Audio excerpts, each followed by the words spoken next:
ഇരിക്കാറില്ല, കേൾക്കാറില്ല, പക്ഷെ ബുദ്ധിക്ക് കുറവൊന്നുമില്ല. എല്ലാം മനസ്സിലാവുന്നൊക്കെയുണ്ട്. പക്ഷെ ഒരു സ്ഥലത്ത് അടങ്ങിയിരിക്കാതെ നടന്നുകൊണ്ടേയിരിക്കും. ശ്രദ്ധ പെട്ടെന്ന് തെറ്റും. ഒരു കാര്യം തുടങ്ങി വെച്ചാൽ അത് കംപ്ലീറ്റ് ചെയ്യാൻ പറ്റാറില്ല. പകുതിയിൽ വെച്ച് നിന്ന് പോവും. പാരൻസ് ചോദിക്കാറുണ്ട് ഇത് എന്തെങ്കിലും സ്വഭാവ പ്രശ്നമാണോ എന്നൊക്കെ. എന്നാൽ ഇതൊരു മോശം സ്വഭാവമൊന്നുമല്ല. ഇത് ADHD ഉള്ള കുട്ടികളിൽ അവരുടെ അറ്റൻഷൻ റെഗുലേറ്റ് ചെയ്യാൻ വേണ്ടിയിട്ട് അവരുടെ ബ്രെയിനിന് കൂടുതൽ സപ്പോർട്ട് വേണ്ടി വരുന്ന സമയത്ത് അവരിൽ കാണുന്ന ഒരു കാര്യമാണ്. ഇപ്പം ഈ കുട്ടികൾക്ക് കാർട്ടൂണൊക്കെ കാണാൻ ബുദ്ധിമുട്ടുണ്ടാവില്ല. അവർ ഫ്രാക്ഷൻ ഓഫ് സെക്കൻഡ് കൊണ്ട് സീനുകൾ മാറുന്നത് കൊണ്ട് അവർക്കത് ബുദ്ധിമുട്ടുള്ളൊരു കാര്യമായിരിക്കില്ല. അത്രത്തോളം ശ്രദ്ധ അതിൽ കൊടുക്കേണ്ടി വരുന്നുണ്ടാവില്ല.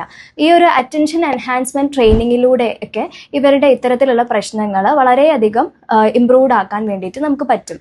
ഇത്തരത്തിലുള്ള കുട്ടികൾക്ക് വേണ്ടിയിട്ടുള്ള സഹായത്തിന് നമുക്ക് ഓൺലൈനായിട്ടും നമ്മളെ കോൺടാക്ട് ചെയ്യാവുന്നതാണ്.